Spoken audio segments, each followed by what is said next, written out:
sing Lift Up the Lord this morning. Thank you for being here. You've been walking the same old road for miles and miles. You've been hearing the same old voice tell the same old lie. You're trying to fill the same old holes inside. There's a better life. There's a better life.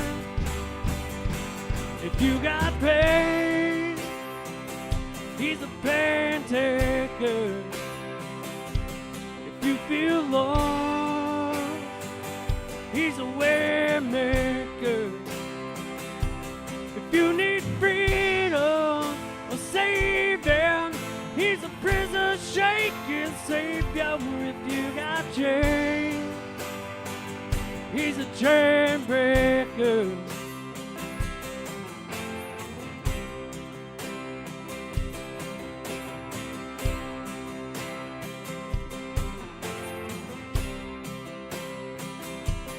We've all searched for the light of day in the dead of night.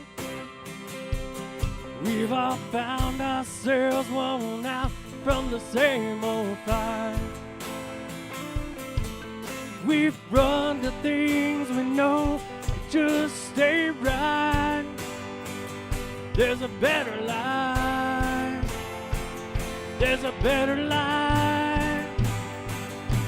If you got pain, he's a pain taker. If you feel lost, he's a way maker. If you need freedom or saving, he's a prison shaking savior. If you got chains, he's a chain breaker.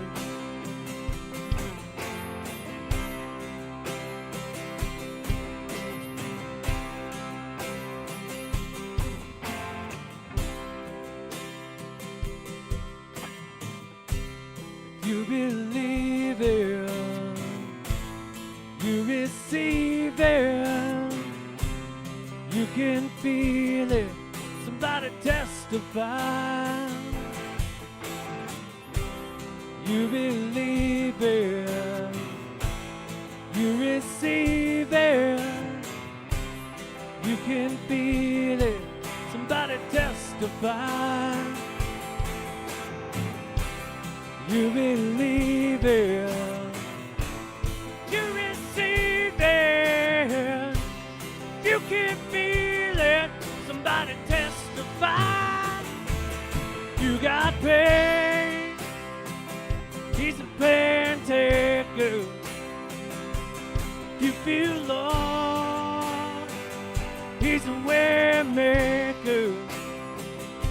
If you need freedom or saving, he's a prison shaking savior. If you got chains, he's a chain breaker.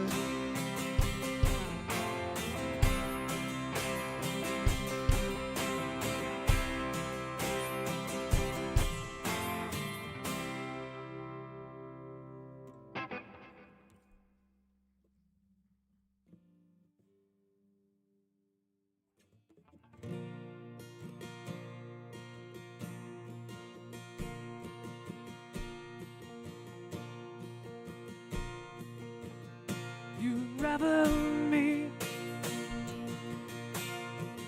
with a melody. My bad. Man, this is like humbling humbleness because we never stop. And then I totally messed it up.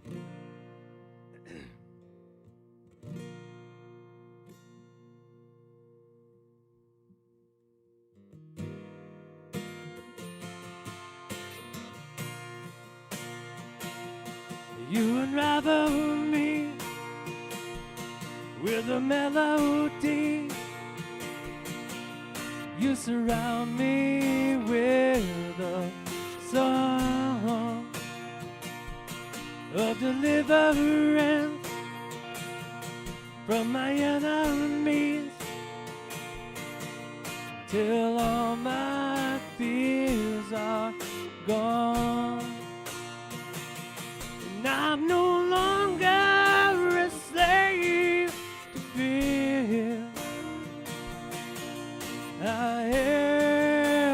child of God. I'm no longer a slave to fear. I am a child of God. From my mother's womb, you have chosen me. Your love has called my name. I've been born again to your family. Your blood flows through my veins. I'm no longer a slave. And I'm no longer a slave to fear. I am a child of God. I'm no longer a slave to fear. I am a child of God.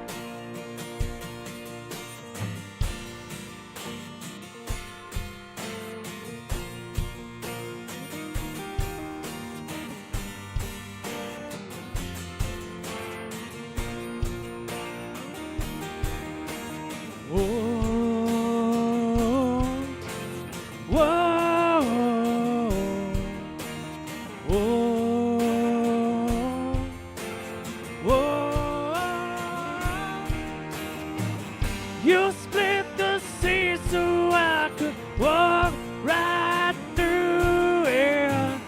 My fears were drowned in perfect love. You rescued me so I could stand and sing. I am a child of God. You split the sea so I could walk right through it. My fears were drowned in perfect love. You rescued me so I could stand and sing. I am a child of God. And I'm no longer a slave to fear. I am a child of God. And I'm no longer a slave to fear.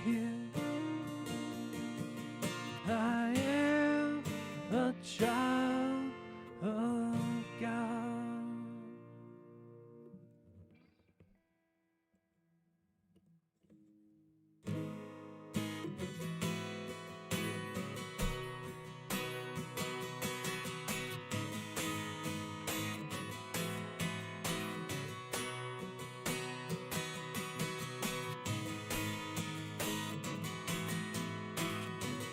So let this be our prayer this week and today. That here's my heart, Lord. You speak to me what is true. Here's my heart, Lord. Here's my heart, Lord. Here's my heart. Here's my heart, Lord. Speak what is true, 'cause I am found, I am yours, I am loved, I'm made pure, I have life, I can breathe, I am healed, I am free. Here's my heart. Here's my heart, Lord. Here's my heart, Lord. Here's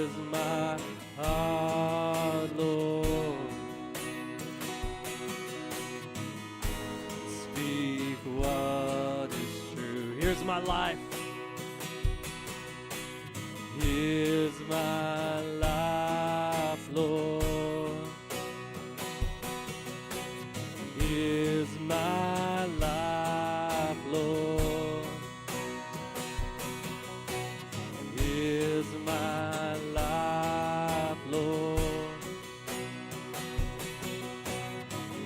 And speak what is true. You are strong.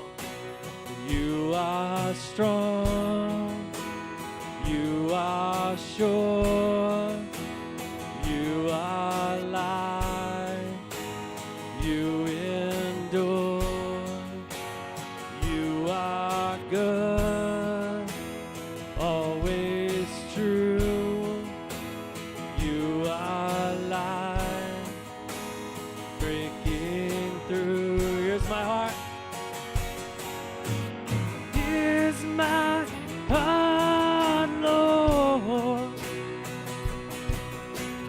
Here's my heart, Lord.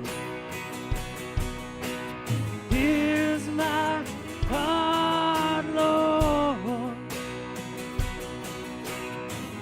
And speak what is true. Here's my life. Here's my life, Lord. Here's my life, Lord. Here's my life, Lord. Speak what is true. Speak what is true. And speak what is true.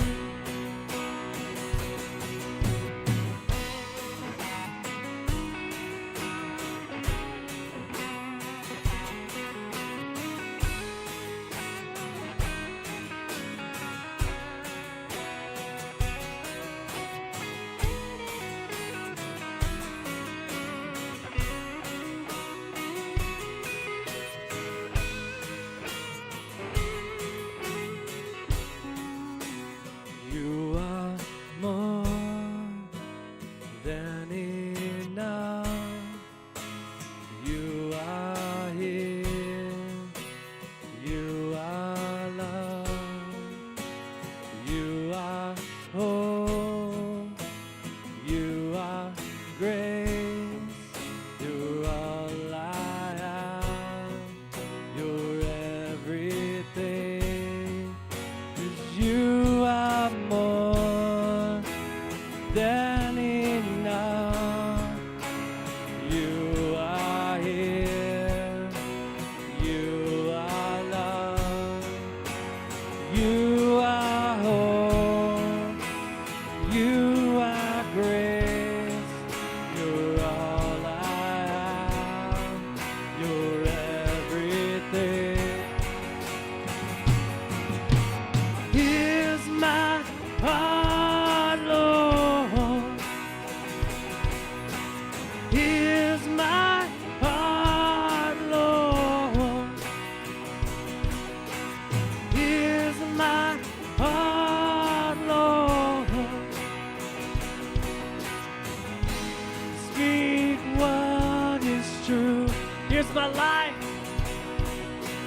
Here's my life, Lord. Here's my life, Lord.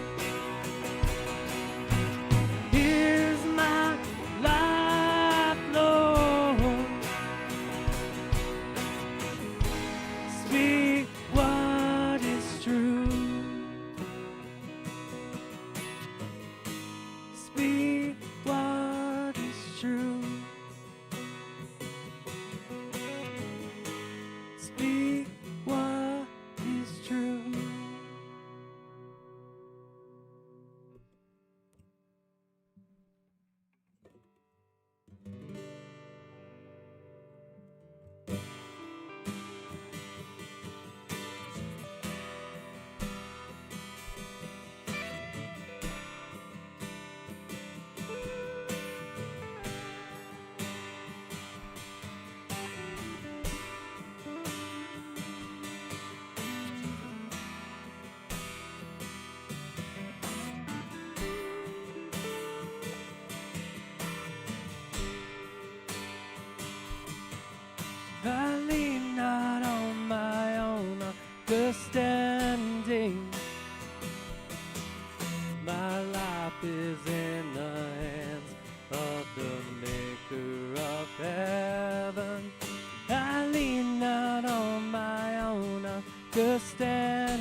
of me, I give it all to you.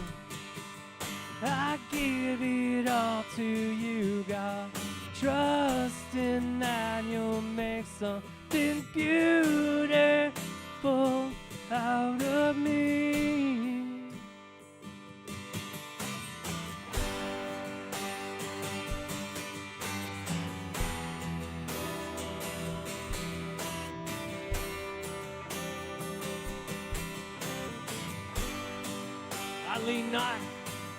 I lean not on my own understanding. My life is in the hands of the maker of heaven. I lean not on my own understanding. My life is in the hands of the maker of heaven. I give it all to you, God, trusting that you'll make something beautiful out of me. I give it all to you, God, trusting that you'll make something beautiful out of me. I will climb this mountain with my hands wide open. I will climb this mountain with my hands wide open. I will climb this mountain with my hands wide open. I will climb this mountain with my hands. There's nothing I hold on to. There's nothing I hold on to. There's nothing I hold on to. There's nothing I hold on to.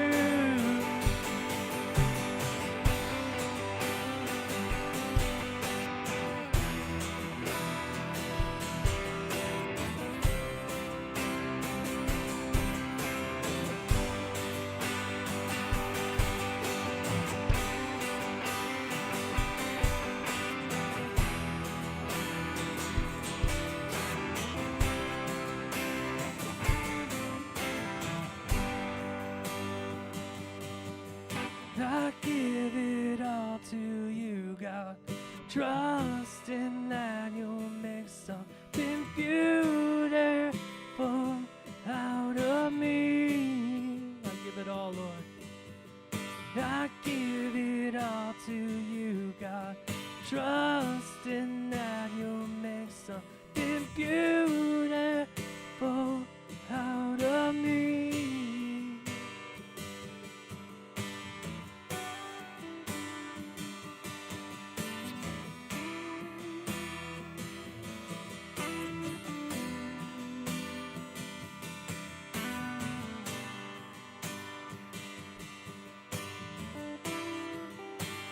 Teach me how to trust you. Give me a heart to love you. If only I could trust you. So give me a heart to love you. If only I could trust you. So give me a heart to love you. I lean out on my own understanding. Life is in the hands of the maker of heaven. I lean not on my own understanding. My life is in the hands of the maker of heaven.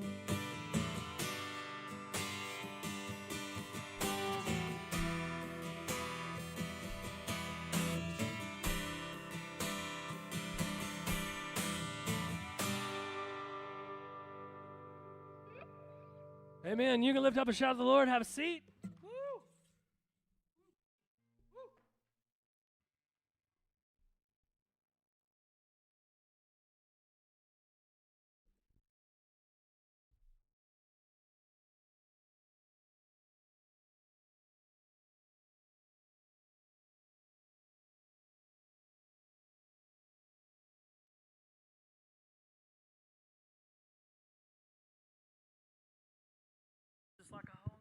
It's like a whole new song.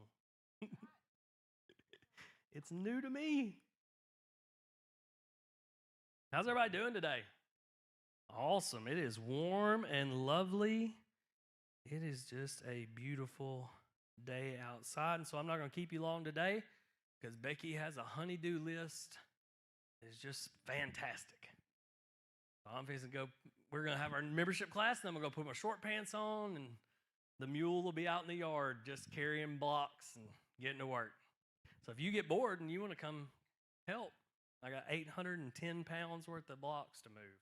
I've done the math on it already, Jimmy. That's how bad I know it's going to be. If you bought T-shirts, I'll go ahead and tell you some things that I've totally forgot to tell Dale this morning. If you bought T-shirts and you owe money, you don't owe it to me and Becky. You owe it to the Lord. And so if you got T-shirt money due, then you can write it on an envelope, stick it in a little box, or give it to Becky, or give it to Sam, and they'll make sure that the Lord gets the T-shirt money. But I feel like if I tell you, hey, you owe me $25, people are like, Jamie, he's got 810 pounds of cinder blocks. We don't care about that today. But if you owe the Lord T-shirt money, it's like a whole nother thing. If you've been hanging out with us and you are, doing your thing and coming to church regularly and want to be a part of this and want to take membership class, then we'll do that right afterwards. It will not take long. So if you're like, well, I didn't really plan on it, but I really just been here, then jump back there. It'll take 15 minutes. It's important, but it is not lengthy. And so we will we'll knock it out today, and we'll add a couple or however many shows up. We'll get it took care of. And then you'll know what we expect from you, and we will also know what you can expect from us. That's what membership class is about. Okay? So last week, we were in a series called Persevere, and we're going to have this is a mini-series of Persevere, and so we're going to finish it up today probably, unless Becky tells me, hey, you need to do something else. Because I usually will be driving to lunch or whatever with her, and my way of figuring out, did I do a bad job? Because every time I leave here, I'm like, that was terrible. I talked, Jason, too much. I sang too much, I talked too much, and then I leave, and I'm like, that was too much. And so I will ask Becky, well, it seemed like today went pretty well. And if it did, then she'll go, yeah, it's pretty good. That's like top notch. And so last week we were driving, I go, seemed like Sunday went pretty good. She's like, yeah, it's pretty good. I mean, you told people not to quit, that was good. Now, next week, you probably need to tell them how to quit. I was like, wah, wah, wah. Because nobody wants to talk about quitters. I mean, if you don't know me, I am an A1 excellent quitter. I mean, I quit college. When Murray kicked me out, I was like, I'll show you. You tell me I got to take a semester off, I'll take 5 years off. Burn. I mean, I quit jobs. I quit vehicles. There's a couple things I don't quit. I don't quit Jesus, I don't quit my marriage, and I don't quit my kids. Those are my 3. Everybody else, watch out. You better hold on close. You know that old song, Hold On Loosely? We can't do that, Jagger. We got to hold on tightly. Hold on tightly and don't let go. Okay, so today we're going to have fun. We're going to roll through this, and we're going to talk about being quitters. Okay, so if you're a note taker, I'm going to give you 3 good ones and 3 bad ones, and then we'll roll out. Because listen, quitting is really an essential thing of life. I mean, God is going to call you into places where you are going to have to stop doing something so that something else can take place. God is going to call you to what Henry Cloud calls a necessary ending. Everything has a necessary ending so that you can have a new beginning. And even in Wednesday night, I was telling the guys, just in the guys group back in the back corner on Wednesday night Bible study, I said, we need to talk about quitting. But really, when I look at the Bible, it doesn't just jump out at me. And this week, it's been jumping out. Ever since Wednesday night, a couple of guys give me a couple of them. There were guys who were quitting in the Bible, and I thought, man, those are good. And so this week, we want to talk about, today, we're going to talk about some quitters one in particular, and there's so many because whenever we turn to the Old Testament, you see all these stories of men and women of God who had to quit what they were doing so that they could do what God wanted them to do. Abraham was a quitter. Abraham lived in his tents and he had his money and he had his people and his servants. And then one day God come to him, Jagger, and he said, hey, I want you to pack all this junk up and start walking to a land and I'll tell you where it is and where to stop. He had to quit grace, living where he was, and he had to hit the road, Jack.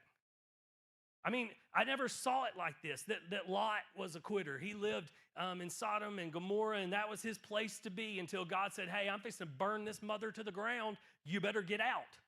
And he was like, okay, I'm going to have to quit living here so I can go somewhere else.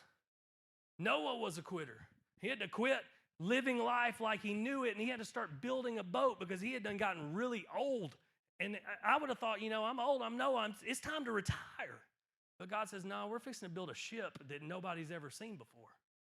The craziest thing about the Noah story is I don't believe it had ever rained from the air. That water would come up from the ground or the dew would fall at night, but it never had rained. And so when God says, I want you to build a boat because I'm going to flood the earth, nobody had seen that. Nobody had ever seen rain before. Nobody had seen an April shower or a rainbow because rain hadn't fallen to the earth. That'd be like if I went out and said, Jagger, Kendall, I need y'all to start building us a big metal box that will withstand fire because God is going to just blow fire down from the air and it's going to be like just lava everywhere. Everybody be like, well, Jamie's lost his mind. And that's how it was for Noah. God said, I want you to quit this season you're in. I want you to get in the season of being a builder. For David was a little shepherd boy, and then all of a sudden he had to quit shepherding and move into the palace. He had to become a king. And today we want to look at this, just a quick 3 verses, and then we'll kind of turn it into what we're trying to learn today. But we're going to look at Moses and Joshua. Moses, we know the story. He leads the children of Israel out of captivity. They had been slaves for 400 years. And over a short amount of time, Moses is able to get those captives out, take them out into the desert, and lead them to the promised land. And when they get to the edge of the promised land, he sends in spies, and the spies go in. There were 12 of them. And he says, listen, y'all just go in there and look and see what's going on, and then come back and report, and then we'll cross over the Jordan, and we will take this land because God told us it was ours. So the 12 go in, and they come back with a great report. It's a land flowing with milk and honey, but there are giants there, and we will be squashed like bugs. 10 of them says this, 2 don't. Joshua and Caleb, they're like, if God says it's ours, we're going to take it. But the 10 overrode the 2. So for 40 years, until a whole generation of people would die off, they wandered in the desert. Man, that's a hard quit. That's a hard wait to quit. Wait for a generation to die off is what Joshua and Caleb and these youngsters are doing. They're waiting for Moses and all these folks who didn't believe to die off so that they finally can go to where God has called them. And in Joshua chapter 1, if you want to turn there, I'll read it to you this morning. Joshua chapter 1, it just kind of sets the stage for a quit and a pickup. A quit and a start to something new. Joshua 1:1 says this, after the death of Moses, the servant of the Lord. And that's really the way I want to be known. Grandma, when I go out, I want them to know me as Jamie, the servant of the Lord. Not, oh, Lord, what did he do? But he was his servant. And yes, that's not my grandmother. That's Jagger's, but that's just what I like to call her. And she responds and nods when I talk to her like that. So we've kept it going. And she's pretty cool because she's Jagger's grandma. But listen, 1:1, after the death of Moses, the servant of the Lord said to Joshua, son of Nun, Moses' aide, Moses, my servant, is dead. Now then, you and all these people get ready to cross the Jordan River into the land I'm about to give them to the Israelites. I will give you every place where you set your foot, just as I have promised Moses. I'll give you every place you set your foot. But listen, there had to be an end before there could be a beginning. There's many of us that want to enter into the promised land, or we want to enter into the promises of what God has given us. But many of us are unwilling to stop doing the things we're doing so that we can enter into the places where God wants us to be.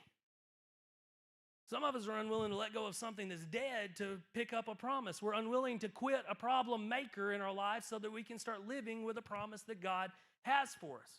And so for many of us, we need to start being quitters when it comes to different things in our lives that are holding us back. And so what I want to tell you today is there are ways to quit well. There are some do's when it comes to quitting. And so I want to give you 3 do's, and then I'll give you 3 don'ts, and then we'll be done. But you can't quit. This is one thing I want to tell you before we get into the do's. You can quit things when they're taking you away from God, but you can't quit things that God has called you to. Does that make sense? When God calls you to do something, you need to do it. You don't need to quit that. But if there is something that's taking you away from the calling that God has given you, then guess what? You need to quit.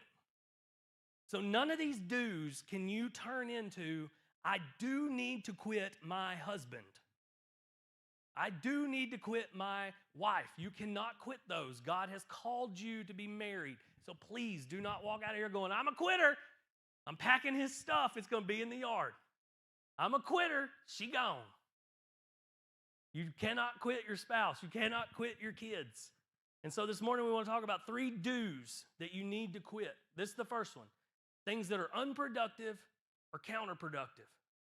How many things in our lives do we have that are unproductive? Is that a word? Okay, good. Sounds weird when I say it in a microphone. Unproductive or counterproductive. We have a lot of these things in our own lives that are unproductive and counterproductive. And this is something that the church struggles with mainly that I see. They will have 47 ministries that they don't do very well.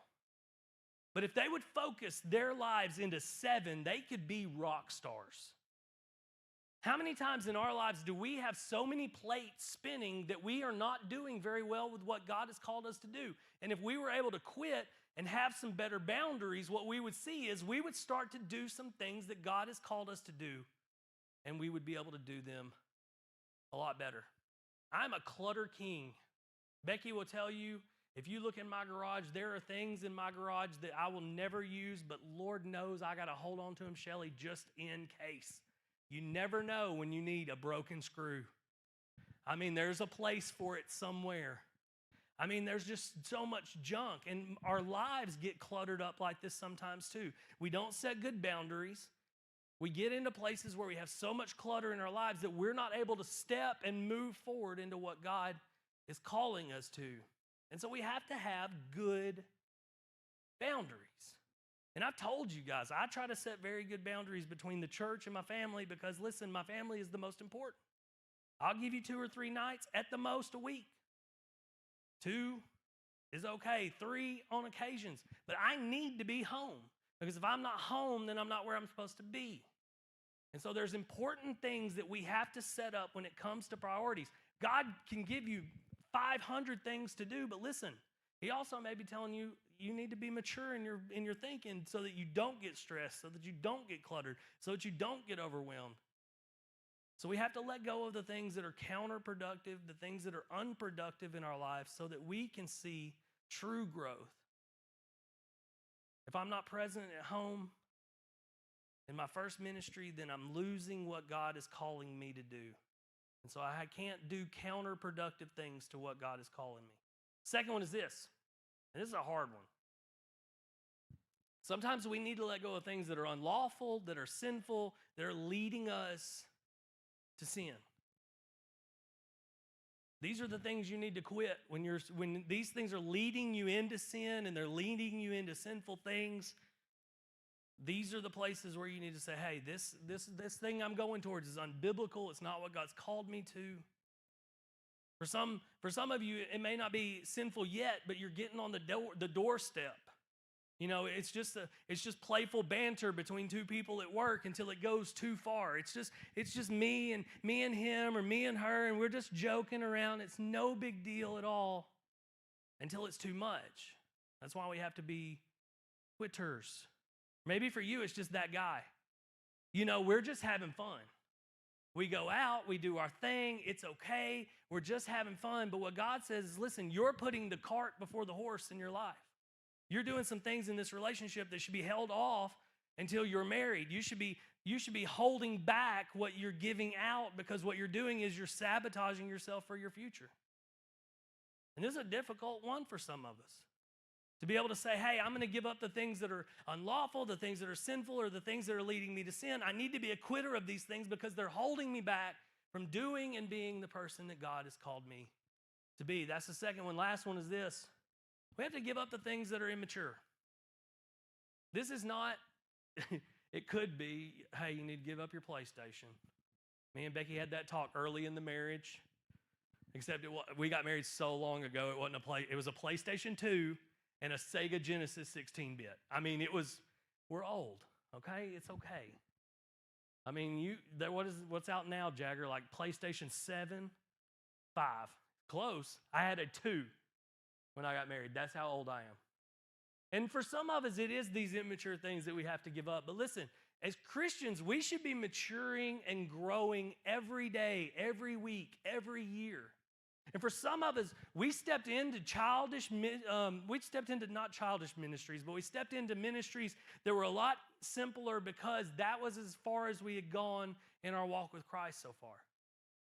And then we started to learn a little bit more and a little bit more and a little bit more until God has opened doors for us to be able to step into some more mature ministries, but we've kind of been holding back. We've been holding back from going into the places that God wants us to go because you know what? It's easier to do the things we've always done. And so God is calling us to step up and to mature into different places in our lives. And when we step up, sometimes we're going to have to quit where we're going and what we're doing.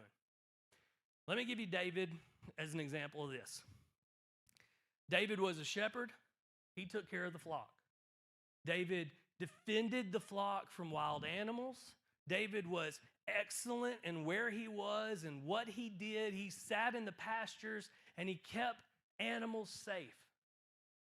And when God called him to be a king, David had to stop doing what he was doing as a teenager, and he had to step into a new role and a new realm in his life.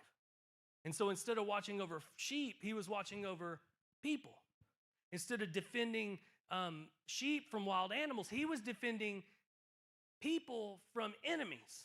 What I love about God is he did not just say, David, we're doing something all new. You've never been here before. I'm fixing to blow your mind.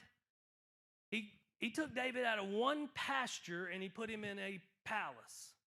He took him from watching over one type of thing to watching over another. And so for me and for you, when it comes to immaturity things and maturing, we need to mature more. What God is calling us to do is to look at what he's worked us through already and see that there are places where he has got us steps to go further down the road. That God will take you as you mature to different places.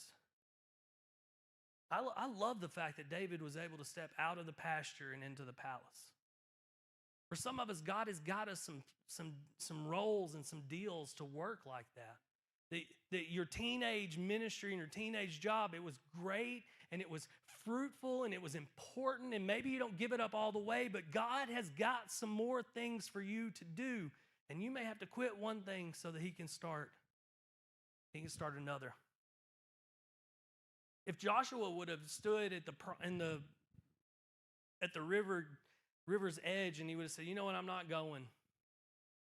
It's going to be difficult. I'm not going to go. It's going to be scary. I'm not going to go into the promised land with the Israelites because it's going to be different. We've never done this before.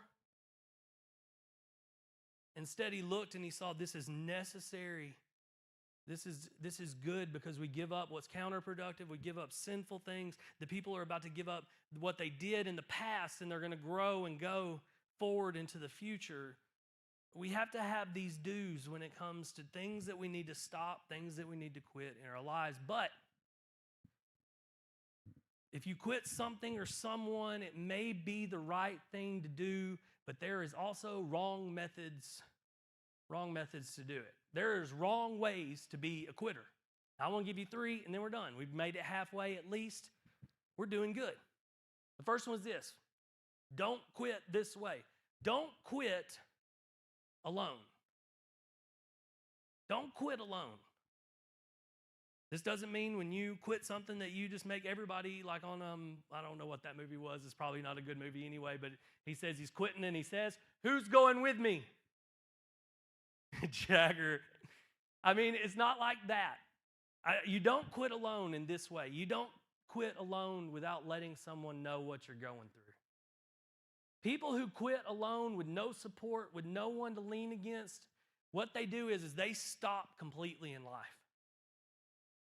People who quit ministries and walk away from the church with no one to help hold them up and give them structure and give them love and give them encouragement, what they do is they just quit church altogether.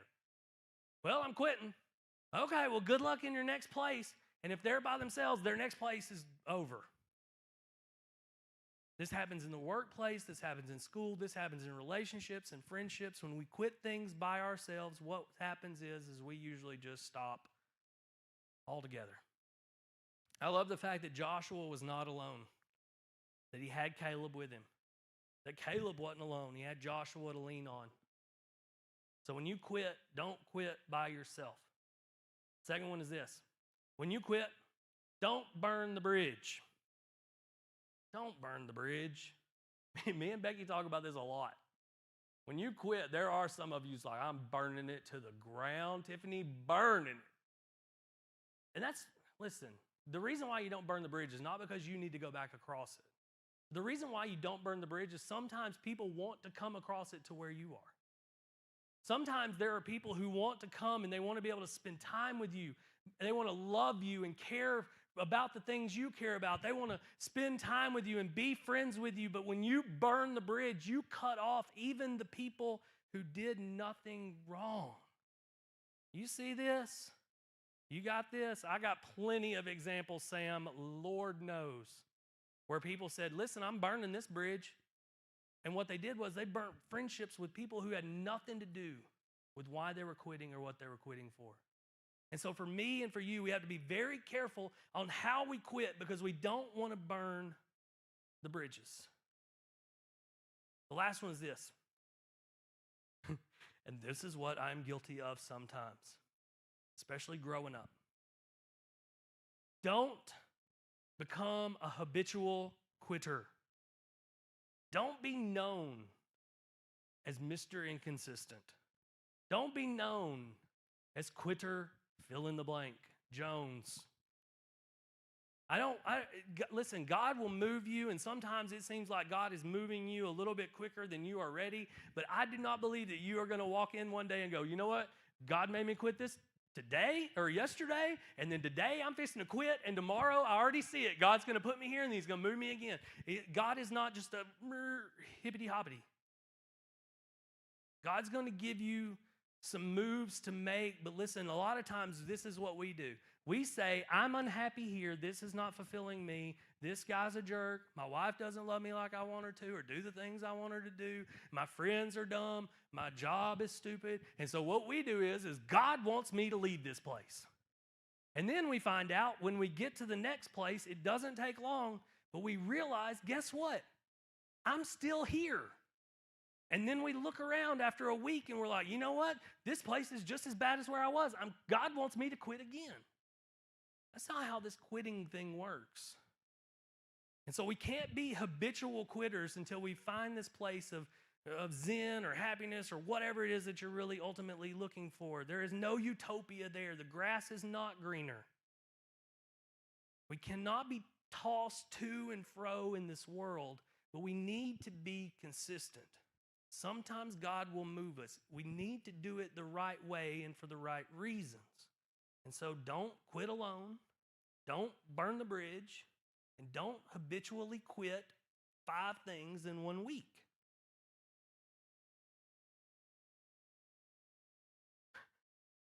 That's it. I was trying to think, Lord, what else do you want us to know? But I think this is good. Listen, I think some of us want to quit something, and that's okay if that's what God wants us to do. I think God has got some doors opening for us some places. But before we take on 500 different roles, he needs us to quit a couple.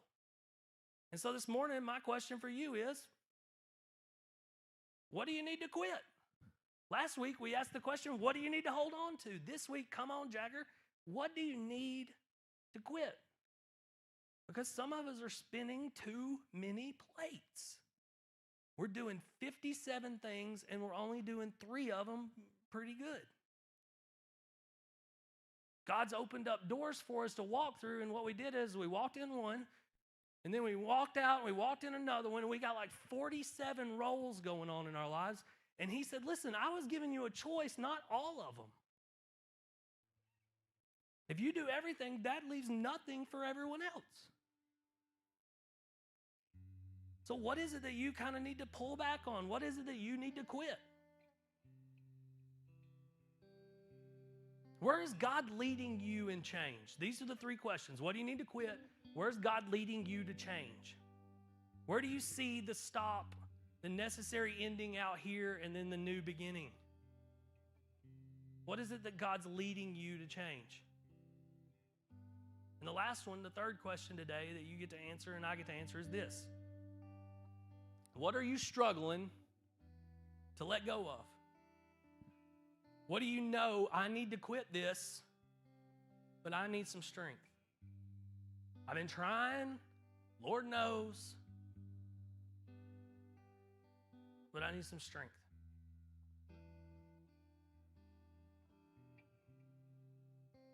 Where do you need to quit? Where does he want you to quit? Where do you need strength quitting?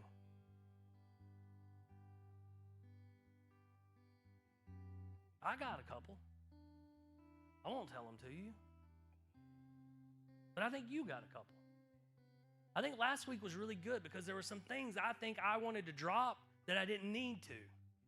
And now this week, in my brain and in my heart and my soul, I've been kicking around some things I need to let go of because I got too much going on. And so this morning, before we leave, this is your opportunity. This is your chance. This is your deal that you can respond to God. How cool is that? Like, I got tore up on the last song thinking, God, I don't understand what's going on. That I'm not going to lean on my own understanding, that my life is in your hands. And so when I'm able to sing, I give it all to you, trusting that you'll make something beautiful out of me. That blows my mind. For some of us, we need to drop some things and quit some things so that we can start some things new, that God's giving us those steps so that he can make something beautiful out of us. And so this is your chance to respond. I can't respond for you. I wish I could. But this is your chance to respond. What is it that you need to quit? What is it that you see on the horizon that you need to stop? What is it that you're trying so hard to do, to quit, to let go of, but you need some strength? So if you'll stand.